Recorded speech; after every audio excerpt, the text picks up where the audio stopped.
Well, thanks, James, for inviting me to do this presentation, and thank you all in attendance to receive this. I'm very grateful for the opportunity to present. It's definitely a motivation to do research when you know there's an outlet for all the intake, tumble down the rabbit hole of research, blending scientific perspectives with spiritual science perspectives. And a bit of the reason why we began with this opening visualization practice is seeing the importance in this work and in general to awaken wholeness in our cognition. It's interesting how Carl Jung presents 4 stages of development as seen in our brain orientation, calling these 4 stages the primitive human, the ancient human, the modern human, and the contemporary human. And so humans basically started out, he says, more in a right brain, shamanistic consciousness as the primitive human, who was more oriented to the spiritual realities. And this started to shift and move from the primitive human to the ancient human.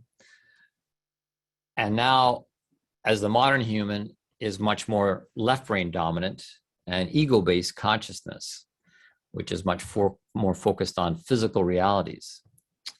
And then to the present and future effort to be a balanced contemporary human where both hemispheres are working together, where we've overcome this atavistic clairvoyance of the past and developing a new conscious clairvoyance to guide this incoming ego.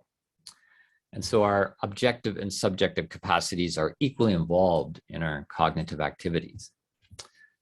So that is the challenge.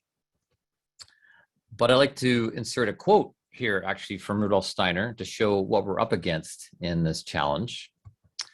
Quote, "Since people today on the whole can no longer think properly, they misunderstand what exists on Earth as plant, animal, and human. Thus, materialistic Darwinism arose, which believed that the animals were there first, and that the humans simply developed out of the animals. It is true that in the external form, the human is related to the animals, but the human existed earlier, and the animals really developed later after the world had gone through a transformation. And so we can say that the animals we see now present a later stage of an earlier condition when they were more closely related to the human. But we must never allow ourselves to imagine that out of the present animals, a human being could arise. That is a thoroughly false idea," end quote. So the first sentence of that quote and the last sentence of that quote, he's saying, first, since people can no longer think properly, and I don't think he's being at all sarcastic, the last statement, therefore, succumb to thoroughly false ideas, And this is really what we're up against, is that people are not able to think properly, and therefore succumb to false ideas, such as that humans evolved out of apes, that humans are just naked apes. Or maybe better said, humans are apes in suits and dresses with cars, so we don't have to walk around on all 4s. But Rudolf Steiner gives us a much larger picture, working with a new clairvoyance and able to give us what is called an occult history of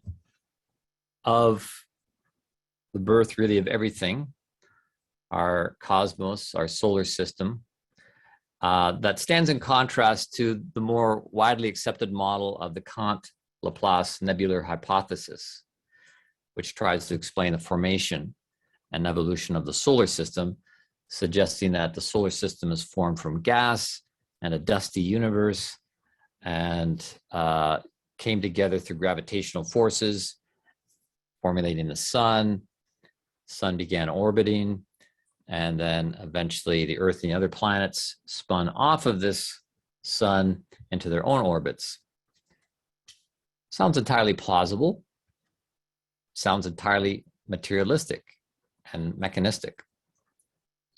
So I'm going to share a screen here that gives a very nice picture of Rudolf Steiner's model of the Earth metamorphosis, at least the first 4 stages leading up to the current Earth stage, with the names Old Saturn, Old Sun, Old Moon, and really presenting something that's similar to a materialistic viewpoint, where the Old Saturn period was this aggregate of warmth that was the size of what is currently the Saturn orbit, and then has gone progressively through stages of condensation, becoming more dense, more solid. As we see at the bottom, started as a system of heat, and then gaseous, and then liquid, and then finally, at this stage, the Earth becoming solid. I'm not going to get into this a whole lot, but it shows the type of man here, that man was there at the beginning, at the old Saturn stage, with the consciousness that's correlate to the mineral kingdom today, and has progressed to stages of consciousness correlating to the plant, animal, and then finally now human consciousness as a possibility. And that these down shoots show how the human didn't necessarily make the grade, didn't pass through to the human stage, but went down different avenues to give rise to what we have now as the mineral, plant, animal, and human kingdoms.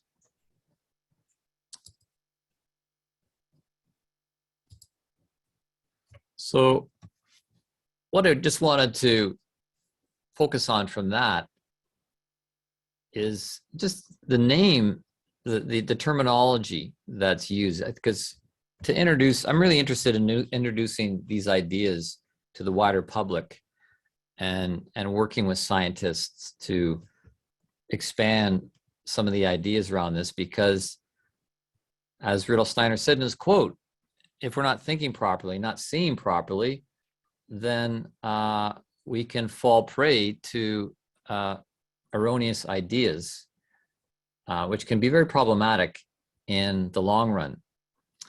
So terminology and concepts is important at the outset in getting a new picture here. And on that chart, they were referred to as the metamorphosis of the Earth. Elsewhere, he refers to them as incarnations or embodiments of the Earth. So for one thing, we can say that it's all Earth. Like even in the ancient Saturn period, that's the Earth.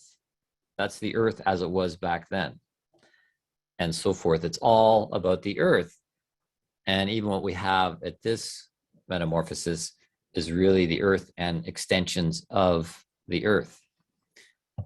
So the Earth is having these different embodiments or incarnations, and is going through different metamorphosis or transformations. And personally, I like the idea that each embodiment of the Earth is like a blossoming or a blooming to a certain point, and then a retreat that follows what we experience here on Earth with the patterns of the seasons, 4 seasons, the blooming and fading of the Earth through these great cosmic cycles, ancient Saturn, ancient Sun, ancient Moon, and Earth. We experience that on Earth here, this coming into form, this evolution, this recapitulation of the past, and then this withdrawing, like with a perennial plant. A perennial plant returns every spring and then retreats, involutes back in to an inner or unmanifest state. This is referred to as a pralaya in Rudolf Steiner's work, which I think he got from Theosophy. And I believe that is a Sanskrit word. I think I've seen the word pralaya in Vedic writings. So yeah, with these great cosmic cycles, these major cycles, each step of evolution there is a little bit going further from ancient Saturn to ancient Sun. It's like a perennial that goes a little bit further when it returns in the spring. And something like a tree, actually, a perennial doesn't actually go further, it just returns each spring. But a tree does go a little bit further in its growth each summer. And then in the winter, it sends its forces back in to the earth for a pralaya. So I think it's wonderful in anthroposophy that we can observe these things here and now in current nature to understand these really high and lofty concepts. It's also interesting to note how a plant becomes a little more earthy as it matures and ages. A tree becomes a little more earthy as it matures and ages. In its early stages, it's a bit more ephemeral. It's a bit more fragile. It's less on the earth. But over time, it becomes more earthy. And it seems that that's the same with a planet. As we saw on the chart regarding the Earth's stages of evolution, it goes from warmth through a gas state, through liquid state, to become a solid state. It becomes more earthy, and we call the stage Earth. Steiner actually says the Earth is now dead. And I do have another book here, Dying Earth and Living Cosmos, series of lectures he gave, Dying Earth and Living Cosmos. I don't actually recommend it. I didn't get a whole lot out of it. It actually talked more about connecting with the dead, the so-called dead humans. But the title grabbed me. I borrowed it from a friend. And this is what Steiner says, the Earth is now dead. But how do we understand this? These words are kind of hard to say because they run counter to both the popular wisdom of the day and the scientific perspective that the Earth is not dead, the Earth is alive. So how does Steiner explain this? Well, referring largely from this book, Crystals and Crocodiles, which I do recommend quite highly,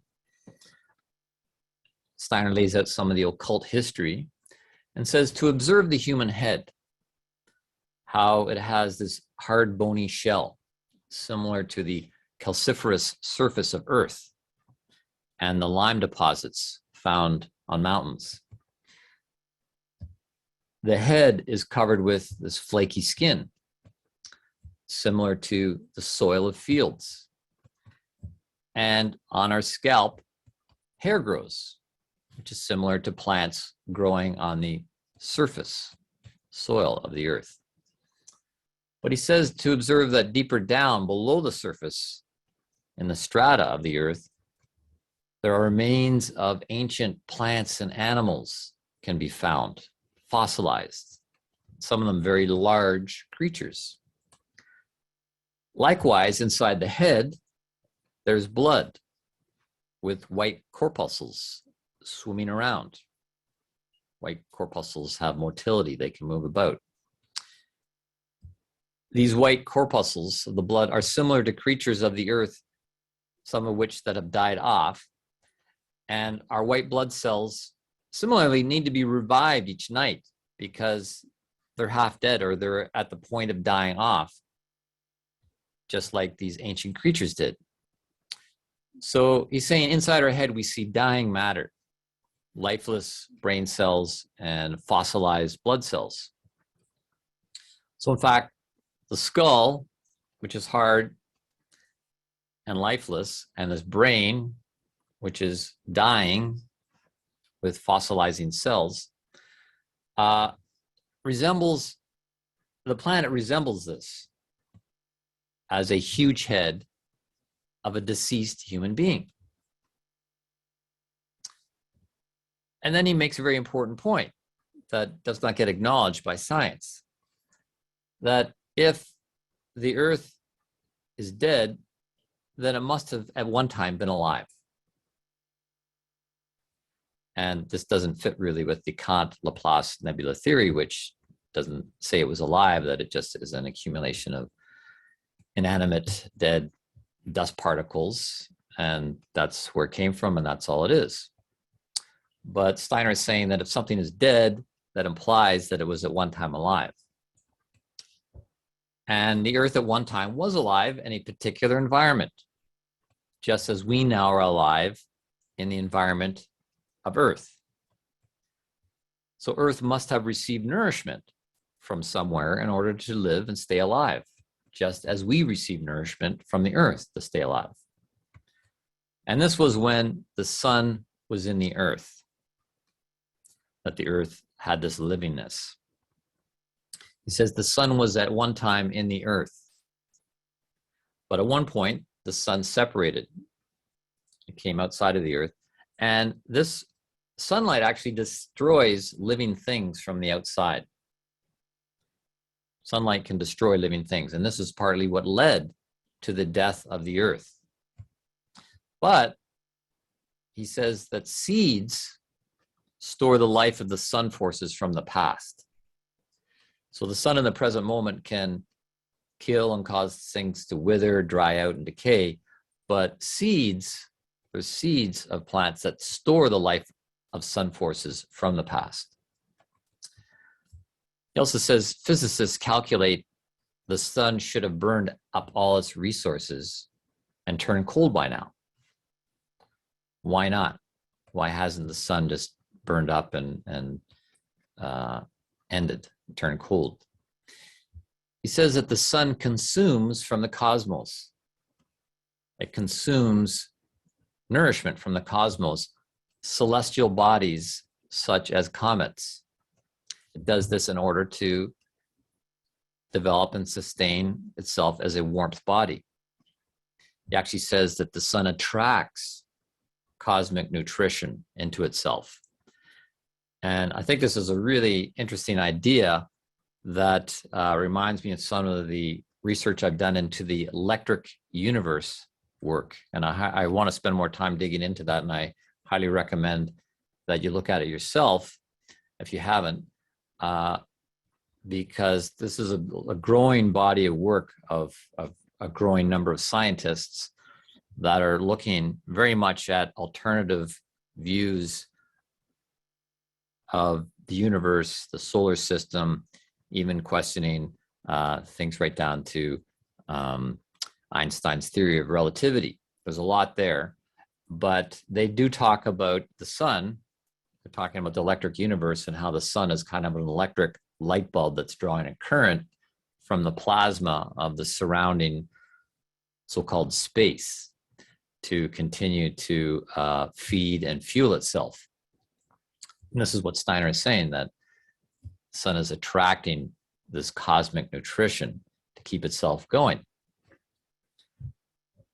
So he's saying that a lot of this nutrition is really in the comets. Comets that sometimes come to Earth as meteorites, that when we investigate, we see are largely made of iron. But he says these comets are not just made of iron, but that's what we get when they make it to Earth. He says the comets are actually alive. They're living nutrition. And this is part of the sun's nutrition that keeps it alive, because the sun is alive. The sun is alive. The sun has stomachness, you could say, and consumes things just as we do. And this kind of reminds me of the cow, which I was studying this winter, and the amazing characteristics of the cow. For one, that it consumes things that are low in nutrition and hard to digest. grass and straw and hay and things like this, things that are low in nutrition and hard to digest, but through the stomachness of the cow, it produces this incredibly nutritious, digestible milk. Like, that's just an incredible example of cosmic alchemy taking place in a cow.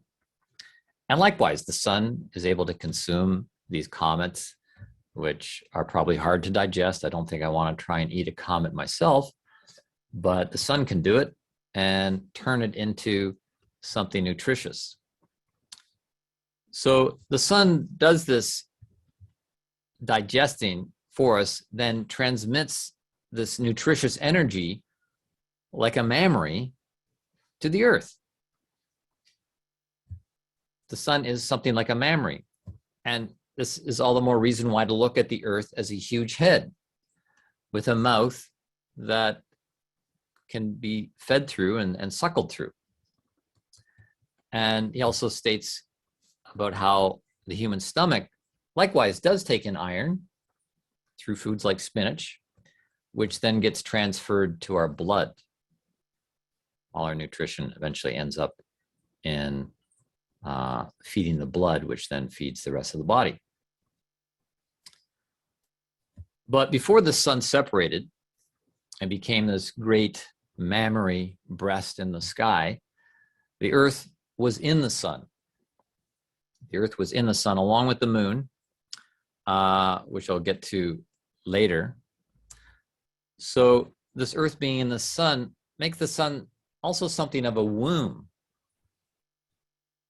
It's something of a womb as well, especially when the earth was in it. But then when the earth exited the sun, or the sun exited the earth, both ways of saying it is valid. The sun was in the earth was in the sun. I mean, really, the earth was in the sun because the sun is 109 times the diameter of Earth.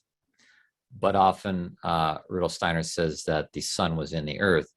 And that's quite true, too, because the forces of the sun permeated through and through the earth. So the sun forces were in the earth. And the earth was in the sun. So the earth was at the center of this stomach, breast, womb of the sun. The sun doing the digesting, the sun doing the feeding, and the sun doing the gestating as a womb. And this I love this picture. It makes perfect sense to me, this triune picture of the sun as a womb, stomach, breast. And at one time, there was this triune of the earth, sun, and moon, all internested. Very quite different picture than that of the mechanistic Kant-Laplace nebula theory, which is altogether dead from the beginning to the end and mechanistic. But Rudolf Steiner emphasizes that these are life processes at work in the metamorphosis of the earth. It's not just some kind of celestial mechanics. So since the earth exited the sun, or the sun exited the earth is seen as a big head, and now is capable of doing some of its own digestive work, which the sun had done previously as kind of a motherly stomach. The earth can now do its own digestive work, and this is seen in the human. How our human head does some digestive work, and because some of our food substances are actually absorbed directly into the head from the mouth.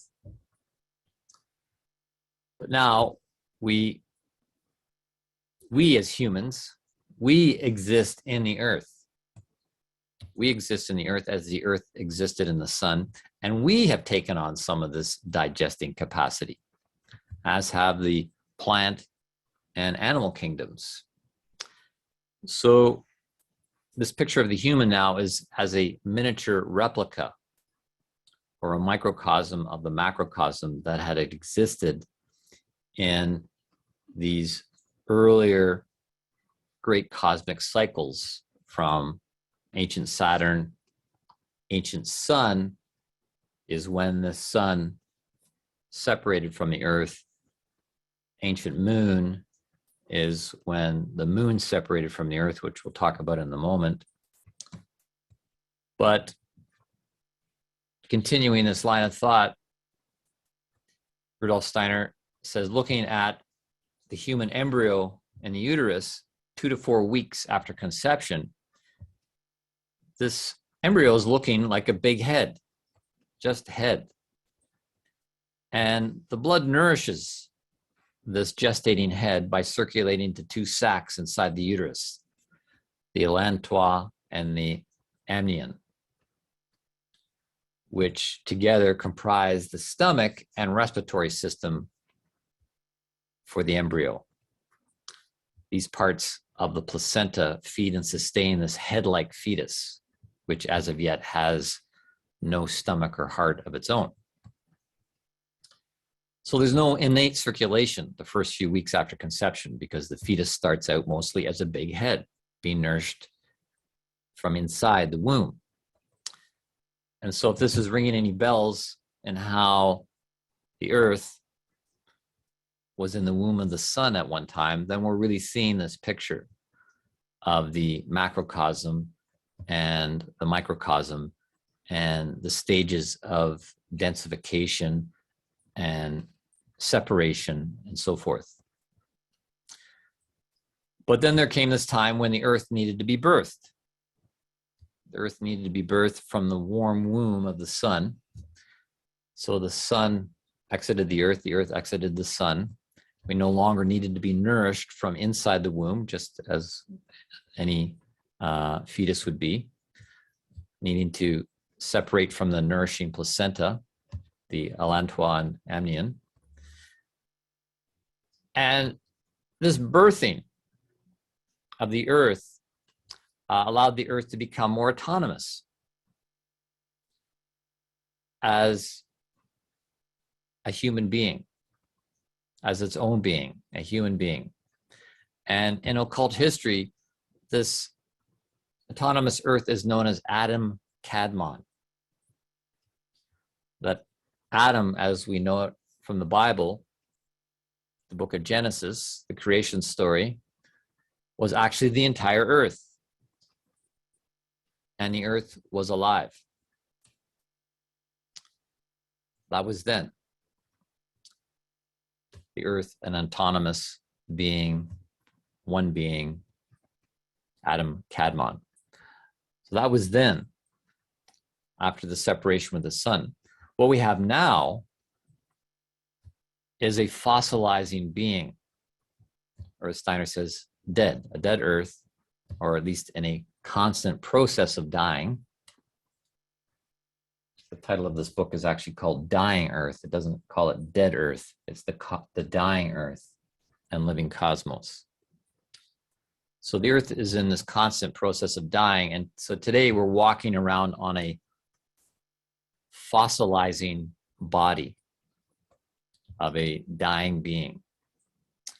We are walking around as little humans now, as he says, the size of fleas in comparison to what the human was when birthed from the womb of the Sun as one big head. Then Steiner addresses the question, where do animals come from? Where do they fit into this? So he says, if you were to take the placenta, for example, the afterbirth of a birth, and you left it lying around in a moist area, and then cut it open and examined it, you would see all sorts of minute creatures emerging from it. That living things would come out of something that is dying. Not completely decayed, but at least dying. That's why it's, I suppose, needs to be in a moist area, as he says. Similarly, the head is dead. It took on death and dying when the Sun exited. I guess when it was born, that's when it began to die. So likewise, this is the condition for all sorts of tiny creatures emerging on the Earth as part of how dead or dying things foster new life. And this form of growth is seen in science in cell growth, how cells replicate. They multiply through cell division. So the sentient life we experience on Earth became added to the Earth through this division and multiplication. And at first there were larger beings like the dinosaurs. And going back even further, there was these giant oysters, which we started to talk about a couple of sessions back. And I know Giuseppe is going to get into that in the next talk in April. But I also wanted to, as a side, show that with regards to these giant oysters, I actually have my own personal giant oyster, which I've had with me for a number of years, just to, it was actually a prop from a play, but kept it. And now it is a symbol of our past, giant oysters. So there was also larger human beings in the past.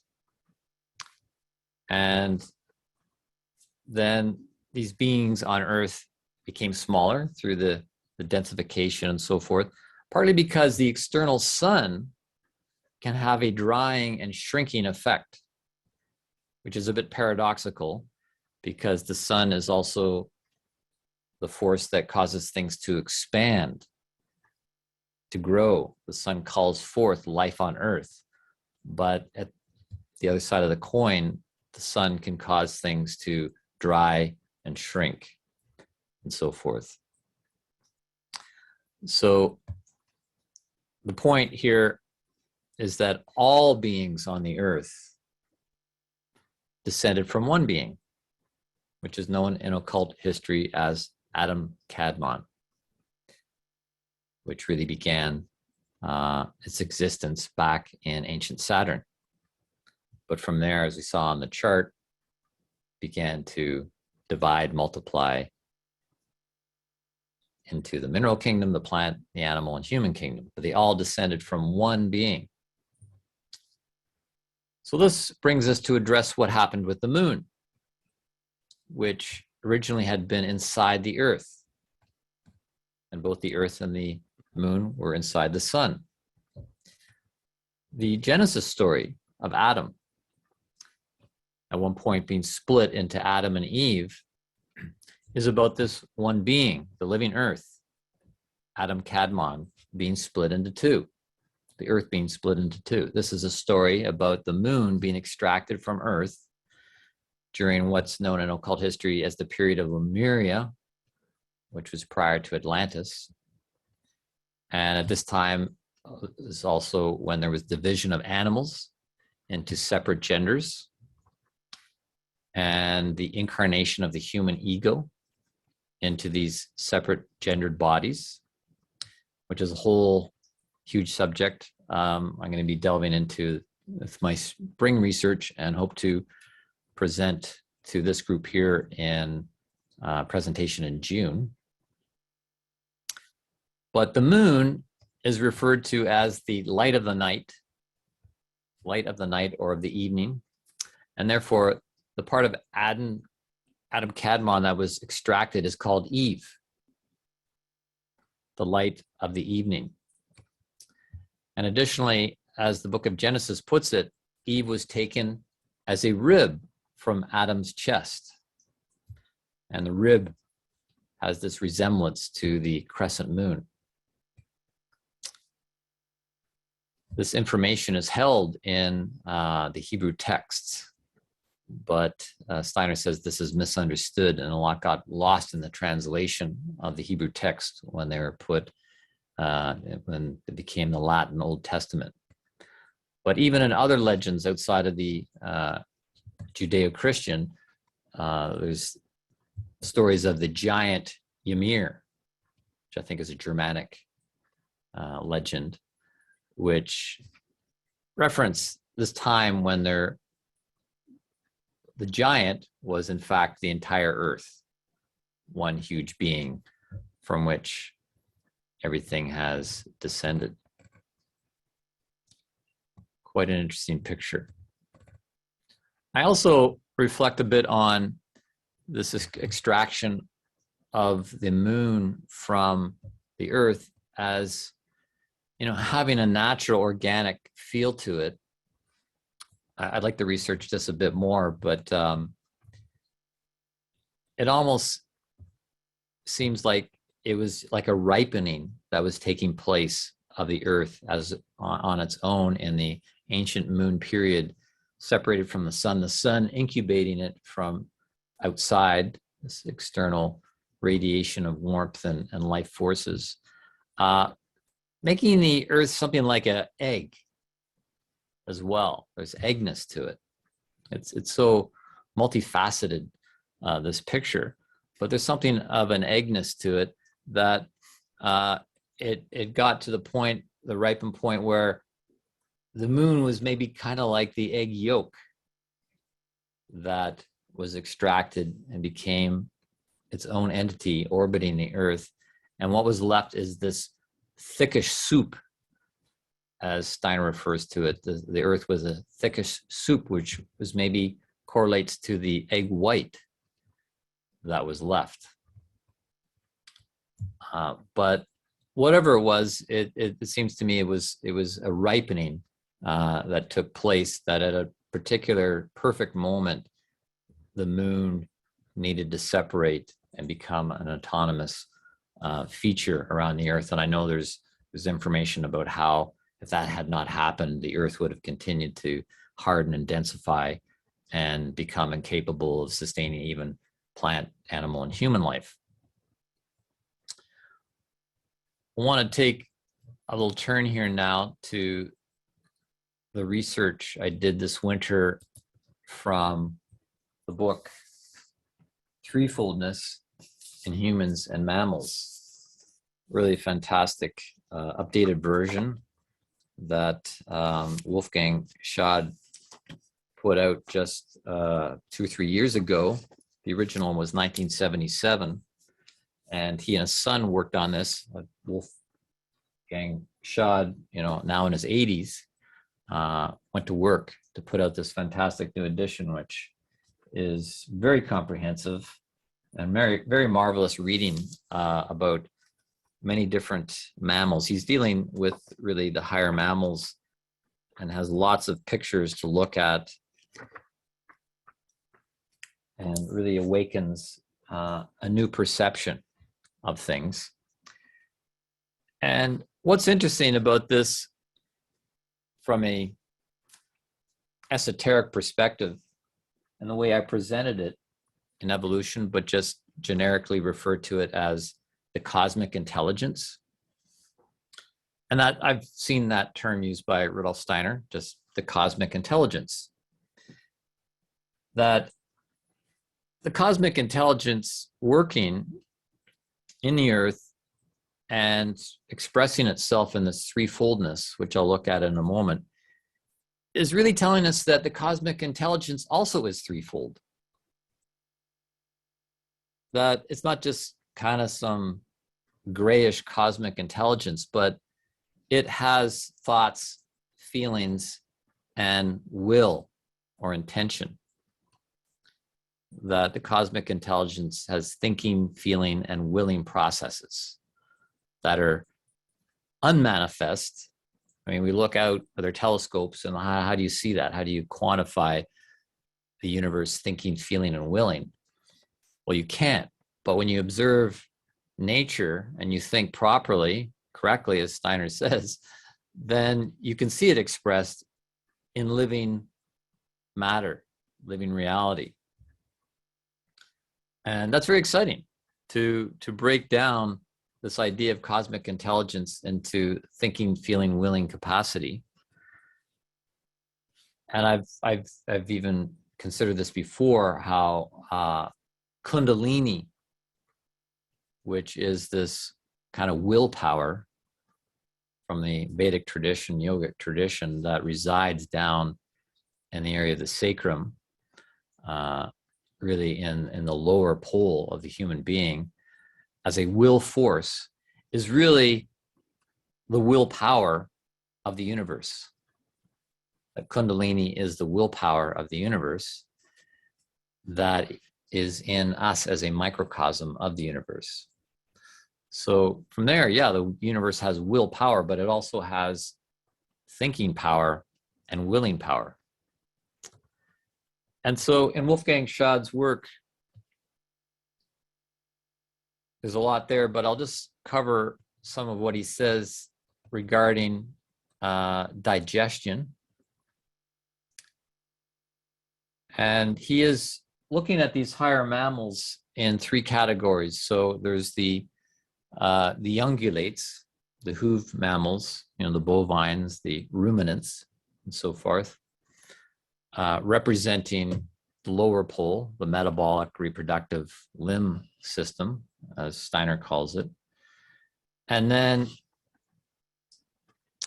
Steiner sometimes in his book, Harmony in the Cosmic Word, he talks about the birds representing the head pole and the feathers of the bird as an expression of human thought. Birds aren't technically mammals, they're avians and descendants of dinosaurs. So Schad gets into looking at rodents as representatives of the head pole. And then in the middle, in the trunk, is the carnivores. So the felines and canines. So in terms of digestion of these three different categories, we could see how a cow is very much in the lower pole with this extremely long digestive tract, which is actually 20 times the length of its body. A cow's digestive tract is about 200 feet long, which, that's a long journey from mouth to stomach to the other end, but it allows it to take in grass and leaves and as I said, things of poor nutrition that are difficult to digest. Put it into the stomach, so it actually brings it back up, regurgitates it back into the mouth and salivate it, to ferment it, and return it back down into the stomachs, finally turning it into milk and manure. But in doing this, it produces extremely powerful and large bodies. Conversely, the rodents, they don't eat grasses and things like that. They eat things high in energy, nuts and seeds. And their metabolism is relatively weaker to the bovines. And so they eat these things that are easily digestible and high in energy and pass through rather quickly, much shorter digestive tract. In the middle, in terms of digestion, are the carnivores, who consume food that is most similar to their own bodies. So they eat protein. The carnivores eat protein because they want protein to directly feed their body. So they eat the meat and blood of their prey. And this requires relatively powerful digestion, as with bovines. But because the substance is closer to their own body, being protein, it is easily assimilated and goes through fairly quickly to be discharged. So it's interesting, the inverse relationship between quality of food that's ingested and body size. The cows eat this poor nutrition stuff and have these big, powerful bodies, and mice eat this highly nutritious stuff and have very small bodies. And then lions, for example, are in the middle. And then the mouth is an interesting area to explore in understanding the morphology of mammals. So the mouth could be looked at in a threefold way. The most touch-sensitive part is the opening, the front of the mouth, the surface of the lips, the tip of the tongue. Your food is touched and examined and tasted, and so forth, and then bitten off with the incisors, the front teeth. So this front is really more connected to the nerve sense system, to the head. It's like the head and brain of the mouth. And yeah, so the food is moved into the middle of the mouth where it's chewed and circulated with saliva. This part of the mouth is less conscious and really correlates more to the rhythmic and circulatory system. Things are just rhythmically being chewed and circulated around with saliva and so forth. And then thirdly, the food is moved to the back, to the posterior of the mouth, less conscious, and there's more involuntary action in the swallowing that goes on at the back of the mouth. So yeah, this threefoldness in the oral cavity, from the anterior conscious nerve sense pole, then the rhythmic chewing and tasting in the middle of the mouth, and finally the least articulated part of the soft palate and the throat area. So then we can look at the dentition. There's three types of teeth. As I mentioned, the incisors are at the front, and those are associated with the rodents. They're mainly working with these incisors at the front. We have those. And then at the back, the posterior, is the molars, which are primarily grinding surfaces, which cows have. Cows don't even have incisors, or they just have incisors on the bottom, or maybe they're just molars on the bottom at the front. But they're doing all this grinding. And then in the middle, both in position in the mouth and in the shape, are the canines. They're in the middle because they're in the middle of the mouth, but they're also in the middle between incisors and the shape of molars. They're rounded or conical with these points. So the canines are in the middle between these two other types of teeth. So the human now is interesting because we have all three. We have all three really in a balanced form. We hold this threefoldness in a balanced form in all regards, not just our mouth, but in all regards.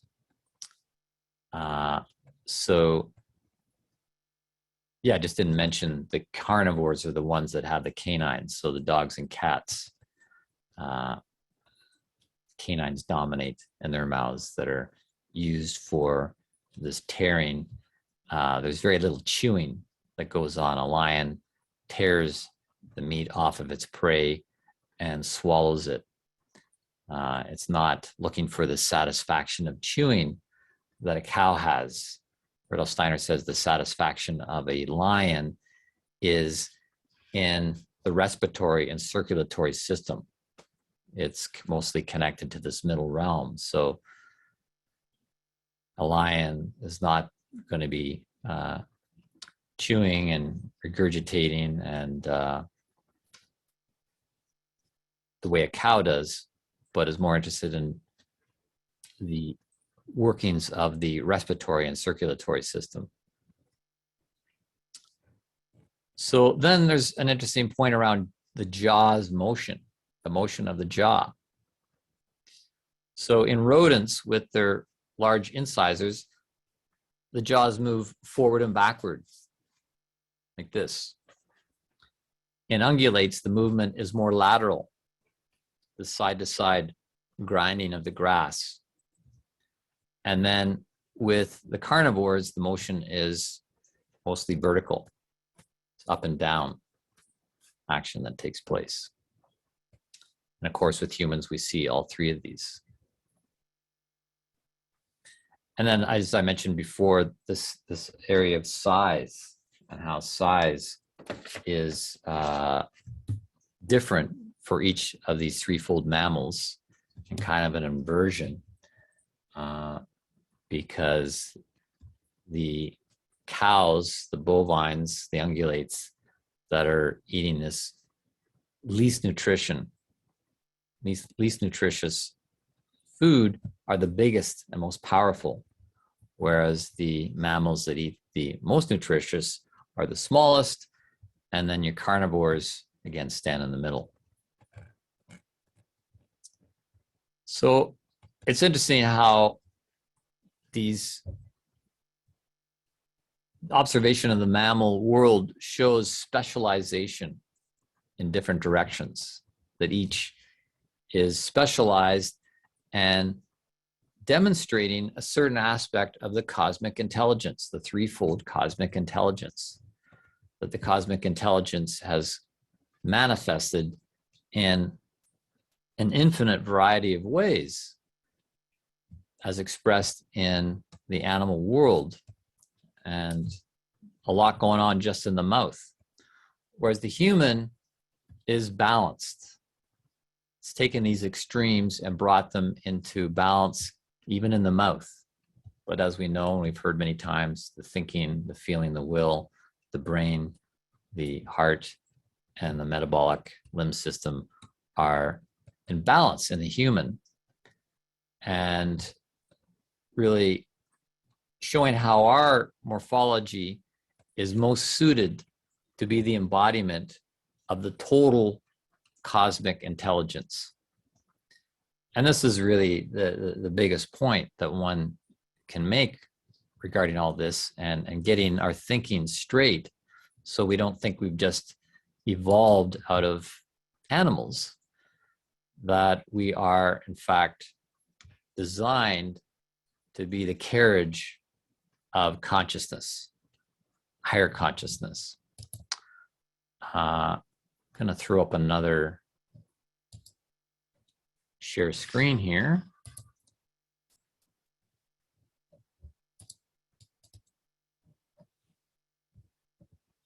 Yeah, this is showing the Earth stage with these smaller cycles, the Polarian epoch, Hyperborean, Lemurian, Atlantean. And there's been this ascending stream of physical evolution from the minerals, plants, and vertebrates, fishes, amphibians, reptiles, birds, lower mammals, quadruped mammals, primates, up to man. Simultaneously, this descent of the human as a spiritual being, or really, a cosmic being, unmanifest, but becoming manifest in this union between spirit and matter. This is really a beautiful and balanced picture of what has taken place. I know it leaves a lot of questions about how this union actually came to be, and that's a big subject I hope to be understanding myself more in future research. But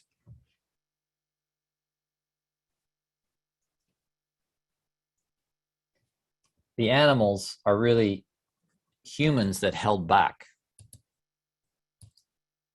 That's the next point I want to make. Here's another chart that demonstrates that through embryology,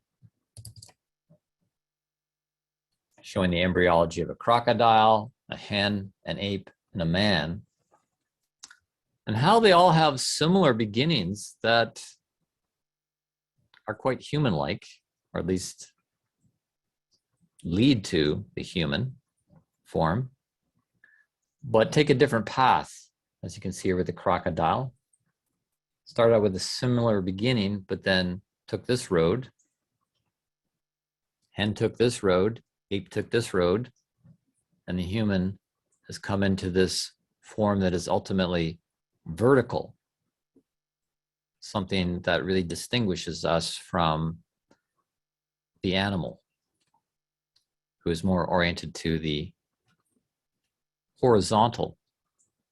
Animals, you don't see animals looking up at the stars. And I love that word consider. Humans can consider things. Consider means with Siddhiri, with the stars. The human has this capacity to consider, to think with the stars, to do astral thinking. animals are astral embodiments. Animals are expressions of astral archetypes and forms, but the human can engage consciously, astrally, to consider, to think with the stars. Going to show one other image here from Herman Poppelbaum's book, as was that previous diagram, really illustrating the concept of retardation, which I know is not a great word to use these days. You talk about animals as being retarded humans and people look at you funny, as if I'm retarded.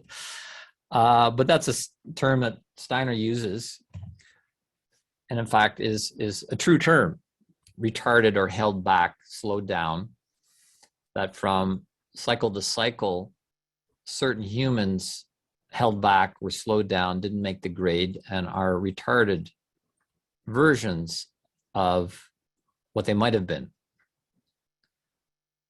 They didn't really connect to this verticality. They didn't connect to the forces of levity, spiritual forces of levity. So in this photo here, we see a young chimpanzee really quite closer to what a human looks like. This verticality, the round, the forehead rounded, nicely rounded, the chin tucked in, as opposed to an adult chimpanzee where you can see this succumbing to gravity, the slumping down, this jutting forth of the jaw, and the head really flattening out, showing how it's succumbing to gravity and how they have to walk on all fours.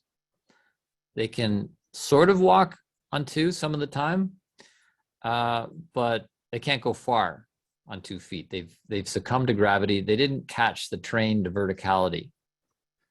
They didn't catch that upward stream of levity, connecting them to that force that allows for the embodiment of a human ego. So that's really the distinction. Even though we share a lot of DNA with these animals physically, they don't have the embodiment of the ego. The ego's still on the outside, waiting to come in someday. And in the future cosmic cycles, they'll have an opportunity to graduate and take on a human ego. But not now, not yet. And it's not really a sad story, because I really think of how these held back kingdoms, including the mineral, plant, and animal, which are also retarded humans, laid the foundation for physical manifestation, which the human ego needs. We need to come into physical manifestation to evolve spiritually.